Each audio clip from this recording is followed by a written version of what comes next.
Great. Technology seems to be under control. Thank you, Mohan, for that. I'm going to pick up on some of the messages that Mohan has made in terms of innovation and disruption, very much from a corporate perspective. So my name is Jim Morrish. I'm founder and chief research officer of Machina Research. I have the last presentation for this session, and I'm going to go through it really quite quickly because we've got 4 minutes of what was scheduled left. So I have some time to make up. So I'm going to rattle through this quite quickly. I want to talk about going from here, where we are today, to an IoT world, particularly from an enterprise perspective. A little bit about the company. I'm founder and chief research officer of Machina Research Limited. We're a firm of industry analysts and consultants. We've got 11 analysts focusing on just machine-to-machine and IoT, some based in Europe, some in Asia, some in the US. 11's not many compared to 14,000 or 5,000 as we had earlier, or even IBM, which I think is about 400,000. But in the world of industry analysts, we're quite large. So what I wanted to do really is talk about what the IoT is doing to the business of companies. Products are becoming smarter products. We're embedding and enhancing those products with processing power, greater data processing capabilities, bidirectional communications. Isolated products are becoming connected products, and that's supported by the pervasive coverage and greater bandwidth available and multiple technologies, especially including the new low-power wide area technologies coming along. What we've got is a change in operational technology, and really that's about operational technology and information technology convergence. Previously, these have been really very separate fields within the enterprise, with an operational technology working to sort of a Six Sigma failure rate versus IT, which is more towards the best efforts. They really come from very different camps, and the applications of data are becoming far more converged. We have a lot of business model change as well. So service innovation, servitization is a word which we keep hearing emerging.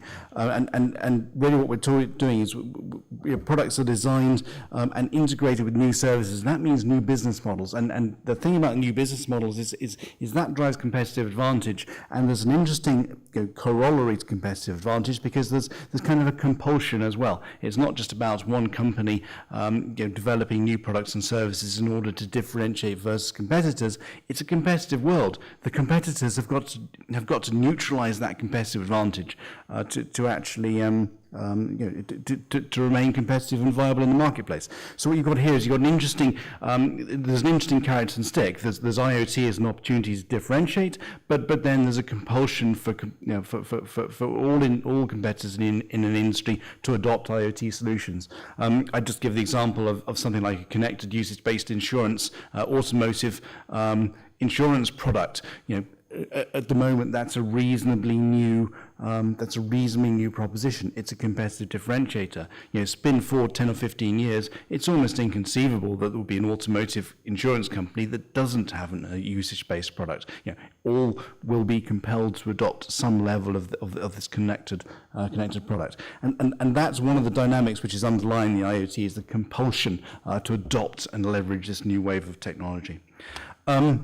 Just focusing on some of the specifics, opportunities that are opened. Predictive maintenance. This is something that's been picked up earlier. I mean, this is this is the potential. I mean, this is a big opportunity, and it's the potential to preemptively maintain, for instance, an engine in a BMW. If a particular vibration profile is heralding that engine about to go wrong, you can preemptively call the car into the garage to fix it before it actually breaks down. Far more significant is applying the same kind of theories and practices in the world of healthcare. So if somebody has a heart condition and is monitored, it is far better and far more economic to call that person in to see the doctor to avoid a coronary event rather than have the coronary event happen when the patient is out is at home and then have to send an ambulance and ship the person into an A&E department, etc.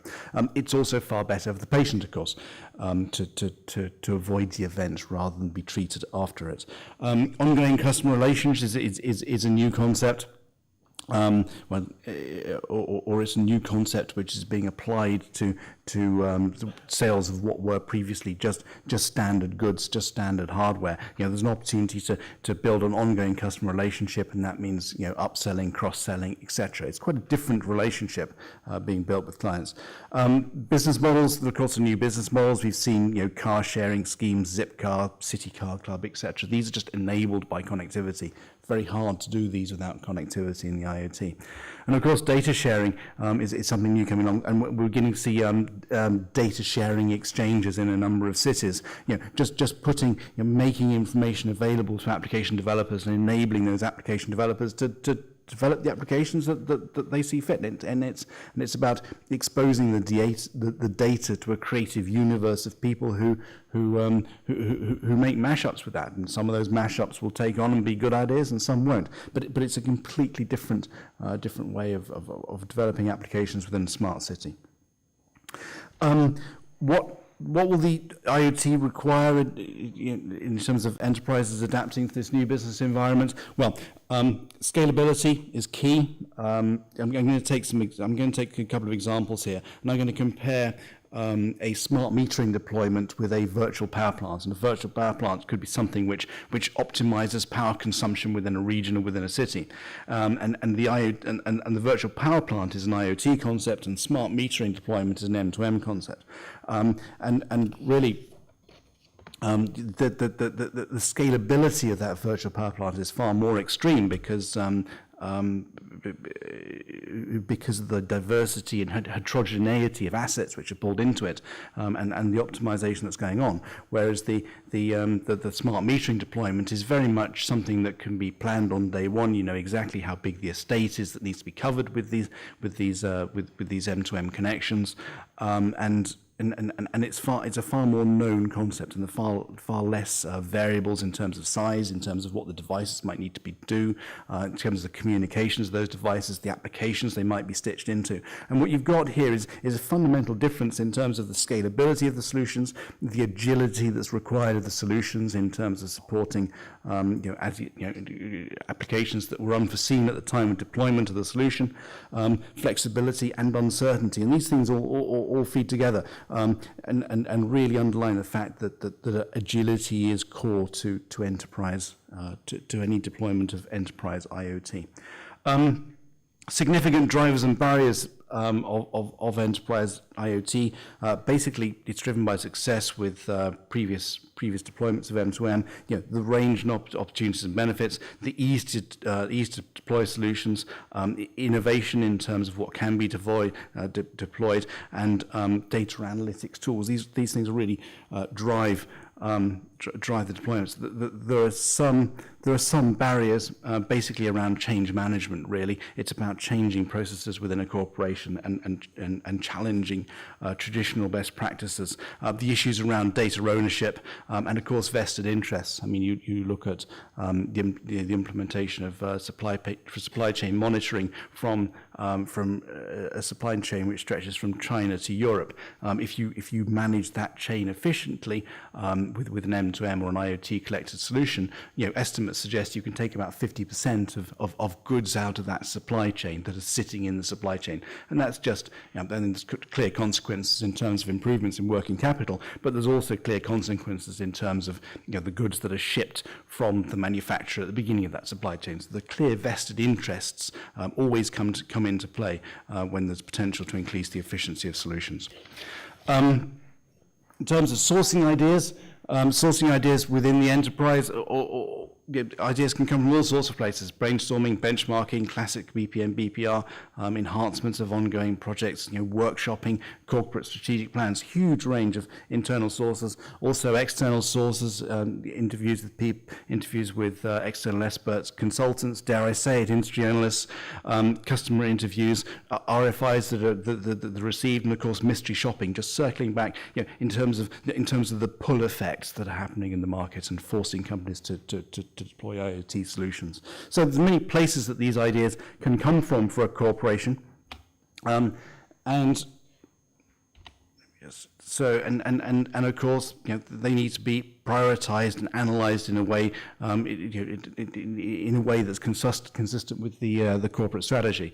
I mean, a company, I've just put together a sample caveat diagram for a company that might want to assess opportunities on the basis of market opportunity, the revenue potential, strategic fit, and time to market. And what they've put in place is kind of a framework for managing or for assessing these items, these IoT projects. And of course, behind each one of the elements of those frameworks are many different dimensions and considerations. Really, the thing that there are a couple of key messages that I want to leave, though, and this is one of them, which is the fact that IoT within an enterprise environment is a continual process of innovation and assessment. So there will be a process of opportunity identification, selection, prioritization, and then a ranking, and then putting together an IoT application roadmap.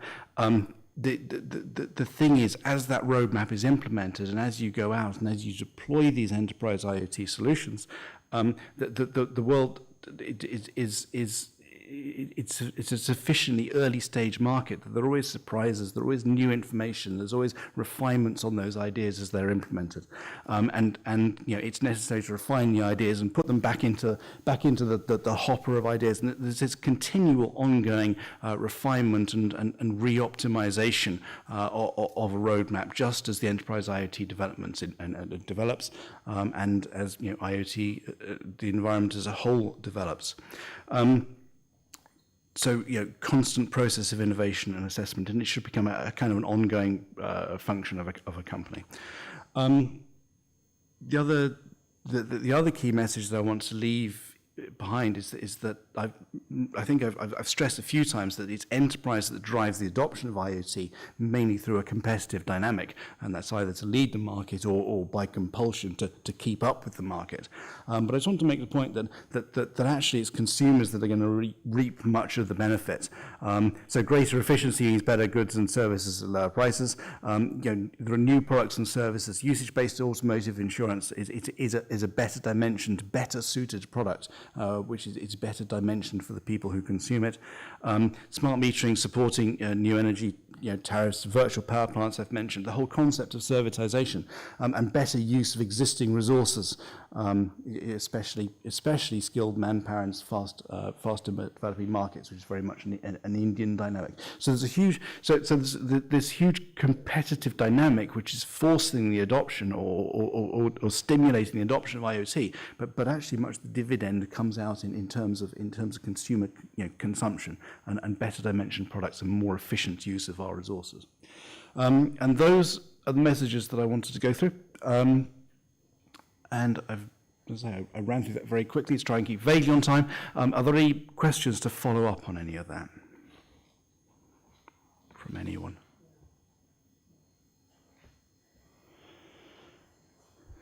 I can't see any. Okay. All right. Thank you, everybody. We're